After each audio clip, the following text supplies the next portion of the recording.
Welcome into the Fireside Knicks podcast. Bryce Gelman alongside Brett Hamfling. And today we have another special guest. It's Alex B. of the Bad Weather Fans podcast. You can catch him on Twitter at Knicks Central, one of the best Twitter usernames that I've seen in a really long time.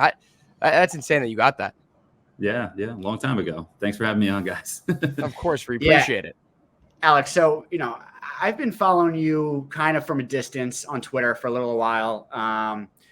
You're one of those guys, if something happens in Knicks world, you're going to be talking about it.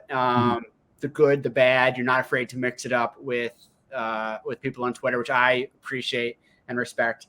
But we've never personally connected. So kind of before we get into the basketball, can you just quickly tell us maybe just a little about your Knicks fandom, kind of what type of fan you are and kind of what your podcast is about? Sure. I started watching when I was a kid and then grew up on the 90s Knicks. Hard-nosed basketball was all about it for me. I played ball my whole life, and I just loved it. And I felt, I loved football, basketball, and baseball are always my three loves. And football, I grew up going to Jets games, season tickets my dad had. Grew up going to a couple of Knicks games, Mets games a year, all the time. I was always going to. My dad was a huge sports fan. And then I grew into a lot of different things in life. And now I'm doing the podcast with Mike Biseglia. He's a Nets fan. I'm a Knicks fan. He does a couple podcasts, some with Evan Roberts from WFAN. And he just is the Nets fan and I'm the Knicks fan. And we go back and forth. We talk about other New York sports as well. I had a long Aaron Rodgers rant last week, 2 weeks ago. And, a few different things like that, but it's mostly Knicks and Nets. We've had a lot of fun guests on, like Richard Jefferson, Evan Roberts, Tracy McGrady, Chris Childs, Kerry Kittles. So we're trying to get out there a lot more, and it's just, having a lot of fun with it. So, Yeah, and, you have a Knicks fan and a Net fan. Obviously, Bryce and I are both Knicks fans, but we're not that much different than that because I'm the optimistic fan. Bryce is more the pessimistic fan. So we sort of do have those two sides, except Bryce is starting to come to my side over the last couple of weeks. How could you not? Brett? And Alex, I'm sure that podcast has become a lot more enjoyable over these last few months for you. That's all I got to say about that. Yes, ever since Durant demanded his second trade and Kyrie is gone, and it's been a lot more fun. And when the Knicks finally beat the Nets, I had a lot of fun on that episode. Mike did not love it too much, but I had a good time. So I'm glad that the shoe's on the other foot a little bit. The Hornets lost last night, took a little bit of the bloom off the rose, but we're going out west and let's see what happens. It's hard to be negative. Nothing can change now anyway with the Knicks, so you might as well just ride the wave. And when the offseason comes, we'll talk about personnel moves and the coach and stuff. Well, speaking of that Knicks loss last night, it was the first loss in 10 games, technically. Almost a month. They're going for their 10th straight win. They lose to the worst team that they've played over that span. They lose to the Hornets 112-105. I saw this one coming. I told Brett before that I saw this coming a mile away, a trap game, 100%.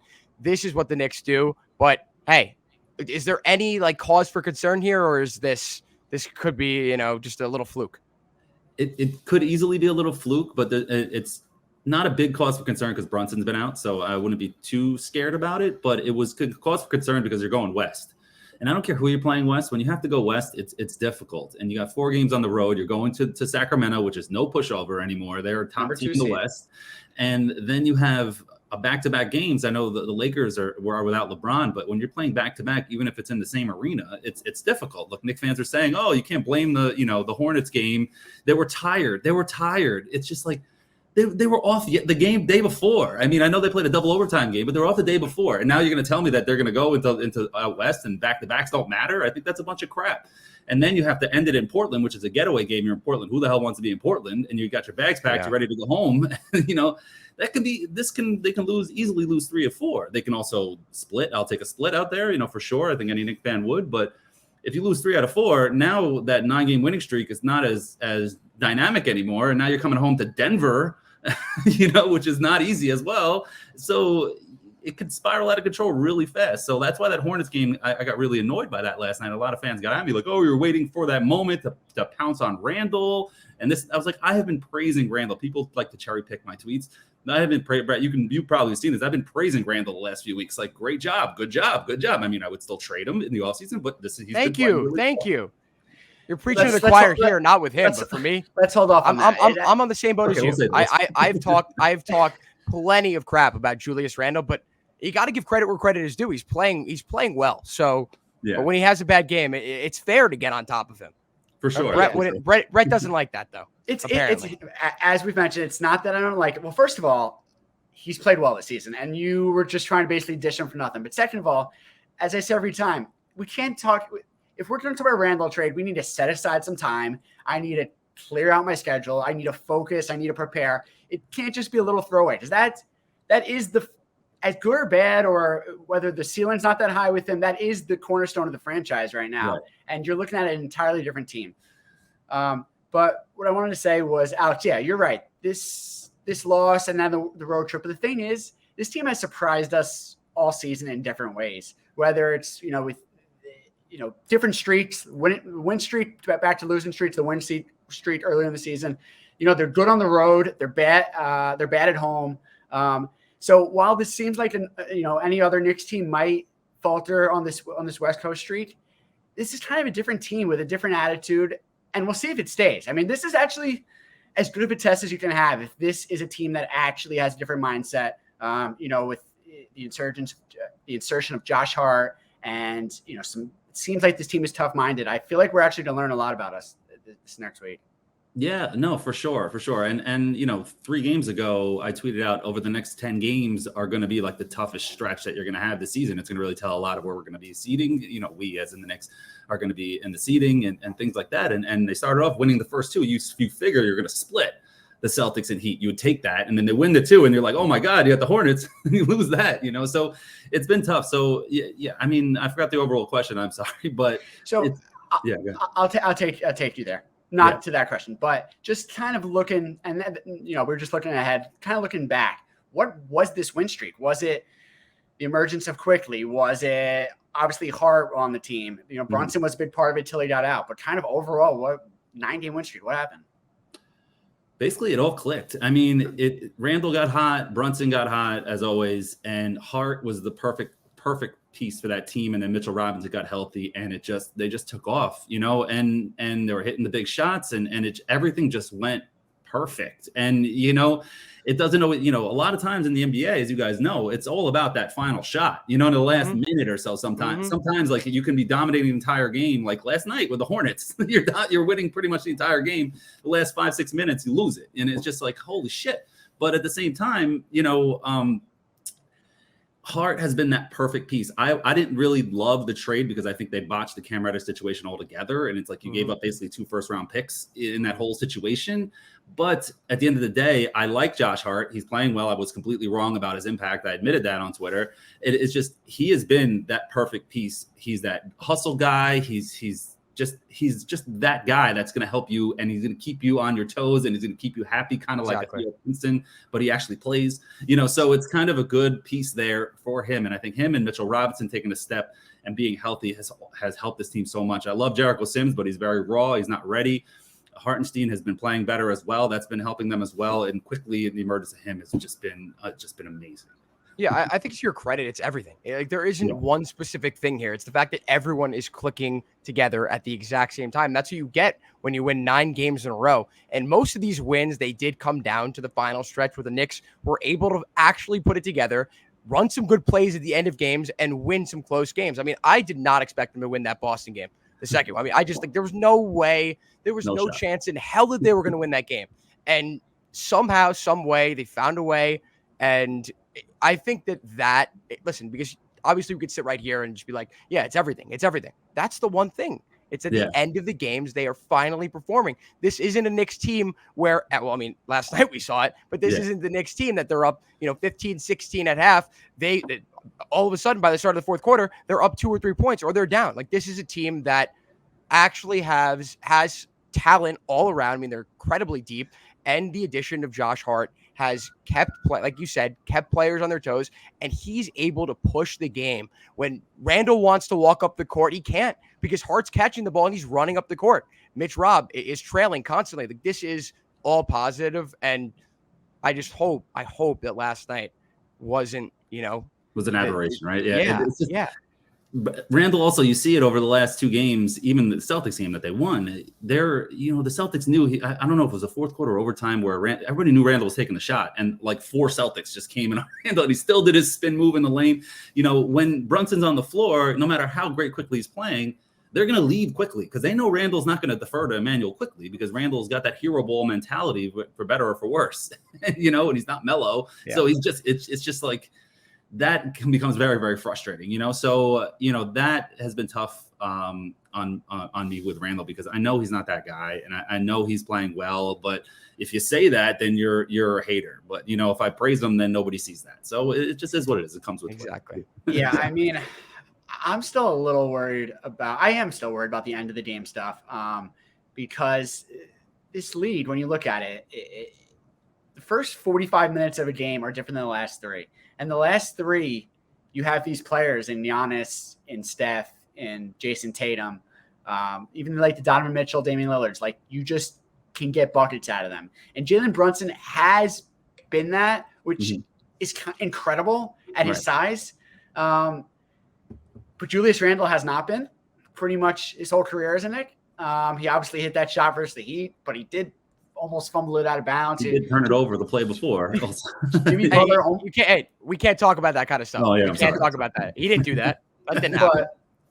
So that is a concern. As optimistic as I am, it is a concern late in it. It's like even in the Celtics game, when we were up, they locked down. Like, they realized we don't want to lose this game. Led by Marcus Smart, they started to lock down. We had Brunson, and every shot we were getting was tough. We would get some lucky things here and there, quickly bailed us out. But, yeah, I mean, this could bring me into the next guy that we talk about just about every week is RJ Barrett. And I don't think RJ Barrett is that guy. Alex, I'm not really sure where you are on RJ. I'm kind of really sadly very low on him. He actually had an okay night last night. It started off great, but what he does is he shoots himself out of good nights. He ended up 10 of 24. So what did you kind of see from RJ? And what is your kind of overall RJ thoughts? So last year, me and Mike, Bad Weather Fans, we had an episode where we yelled at each other a lot. And, admittingly, I had a couple glasses of wine before I got on the podcast. But Mike really pushed my buttons because Randall was looking like a star last year. And I was calling him a star. And Mike's like, he's not a star. And then we just kind of argued about it. It's like RJ or Randall? What'd you say? Well, I'm sorry. RJ or Randall? RJ Barrett. I thought he was a star. Randall, yeah. He was playing like one last year. He was like, give me the fucking ball. Get out of my way. I'm getting my buckets. Yep. You know what I mean? And he looked like that guy last year. This year, I think with Jalen Brunson, as great as Brunson's been, it's kind of pushed Randall to that 3rd spot, and he gets the ball and he kind of presses. And his field goal percentage has actually improved from last season, which a lot of people don't realize. It's all negative, but it's actually gotten better, which is not great still anyway, but still, it's gotten better. I thought he had star potential last year. I think right now I'm looking at it like at the borderline. All-star level talent, fringe all-star kind of maybe once or twice in his career. He could be that. He's going to be a 10-year, 15-year starter for the Knicks, hopefully, if they can do that. And at the very least, that's okay.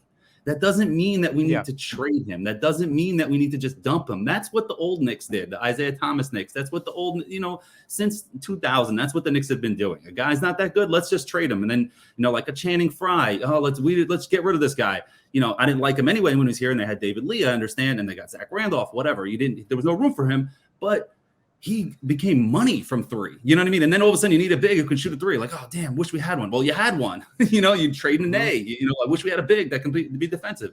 And then you could have had one. You had Shumpert. You needed the wing defender. You trade him for nothing. And then you need one. So you might as well just keep RJ Barrett. Then you have your starting 3 or 2, and you're good. And that's it. And that's fine. And there's nothing wrong with that. So I think we got to get out of this habit of just trading guys to trade them. When it comes to some, I don't want to bring it back to Randall again, but when it comes to somebody like Randall, he showed me last year who he really is, and the up and down in his career. And it's only second time he's going to be in the playoffs. And the first time he was there, he got embarrassed.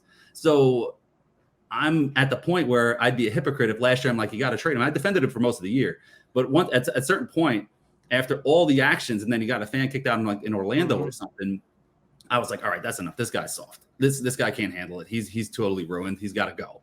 And now and once everyone's like, wait for his value to come up. Now his value's up, and now you don't want to trade him because his value's up. So you can't have it play it both ways. You know what I'm saying? Like last night with the Hornets. That's what we do. I'm sorry. Go ahead. I said that's what we do. We play it both ways. That's what we Of course, of course. But that's like with the Hornets. You're like, oh, the Hornets are nothing. They're a pushover team. And then you're going to excuse it after the game and say, well, they were just tired. Like, what? Like, you can't do both things, you know? They just underestimated the talent on the Hornets. And the Hornets, yes, their record tells a different tale. You didn't see that last night where the Knicks shot terribly from the floor. I mean, both RJ, Randall, and Quickly combined for 2 for 17 shooting in that fourth quarter. Like, they just did not show up. Miles McBride was like one of the only guys who actually played a good game last night, if not the only guy. So, listen, if some guys off the bench are going to take it seriously, then fine. They should be playing more in a game where Jalen Brunson's not playing. But if those top guys just go into a game like whatever, RJ Barrett, I'm going to throw up 24 shots, let's see what happens. Like, that's not a winning mindset. And I just don't want to like harp too much on this point of like, oh, Knicks bad, Knicks bad. Like, they lost. Okay. Like, we'll see what happens from now, but like, you can't look at one game and be like, okay, well, this is the end of the world. I understand they won 8 in a row earlier this season and then lost 5 in a row, but that remains to be seen. And listen, RJ needs to play better, but I think you hit the nail on the head that RJ is a fringe all-star talent. And for years, people have been hyping him up to be this, number 2, number 3 on a championship team. He's a number 4 on a championship team, I think you could say. I think he's a complimentary piece.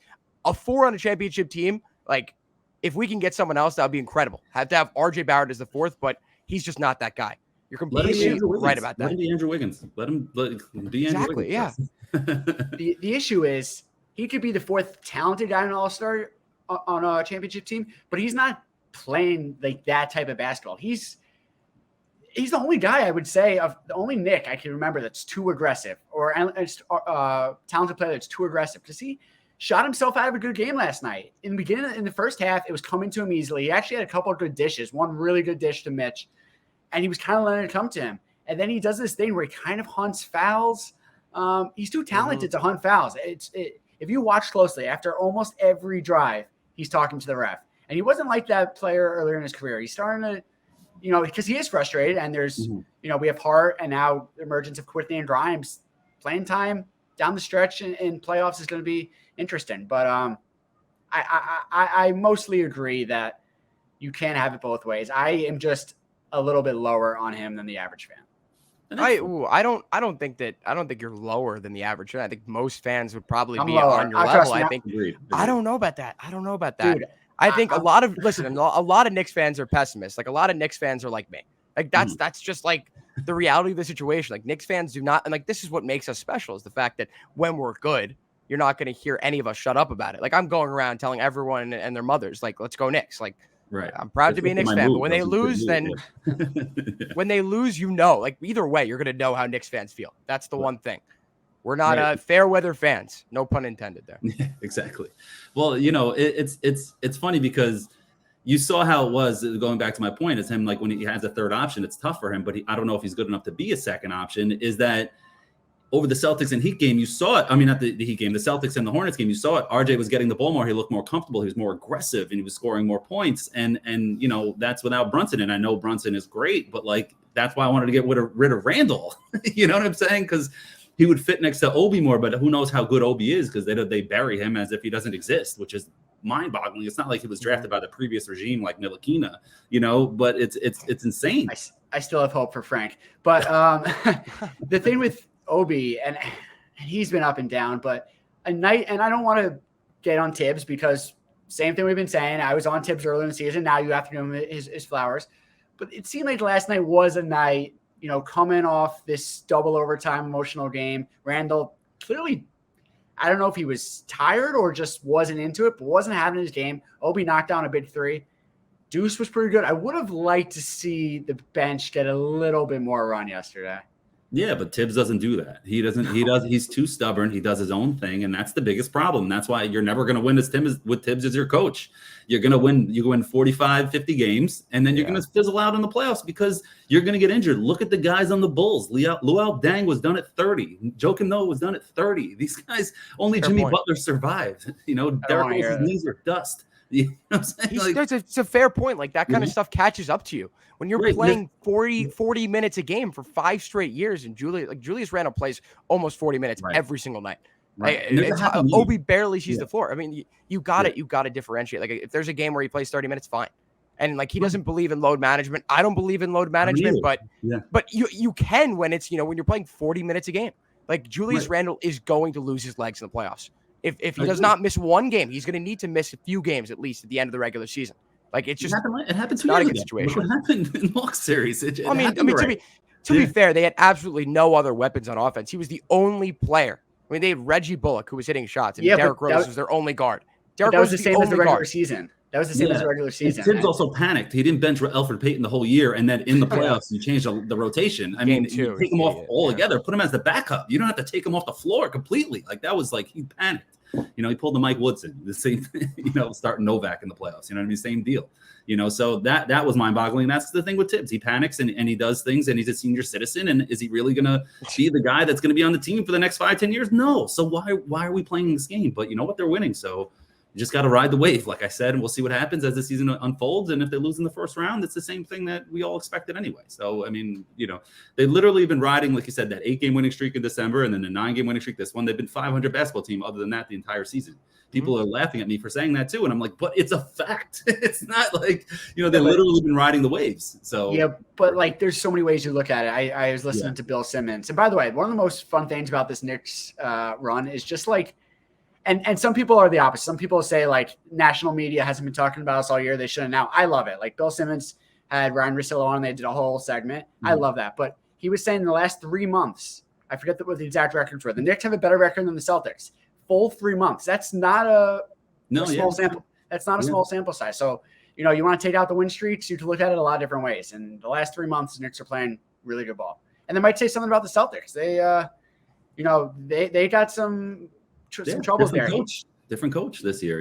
People forget about that. That was a big deal. And when you go to the finals and you lose, that takes a really toll on your bodies and your minds. And it's like you did all that and you didn't get anything. You had no off season. The people talk about that all the time when you lose in the finals. It's a big mental hurdle to get over in the next year. So we'll see. And then you come back with a different coach, and there's no continuity from the season before. The players are there, but the coach wasn't. The coach was out sleeping with the entire team, every staffer. So whatever. I mean, I think that there is a lot to be said about the Knicks having the best record since they changed to a 9-man rotation. I think, if you're going to look at one thing, it's that the Knicks are playing good basketball. And I think that's one thing we can all agree on. But Alex, really appreciate you hopping on the show. You can check out his podcast, Bad Weather Fans, wherever you get your podcasts. Alex, really appreciate it. For Brett, I'm Bryce saying goodbye. We'll see you all next week. Take care.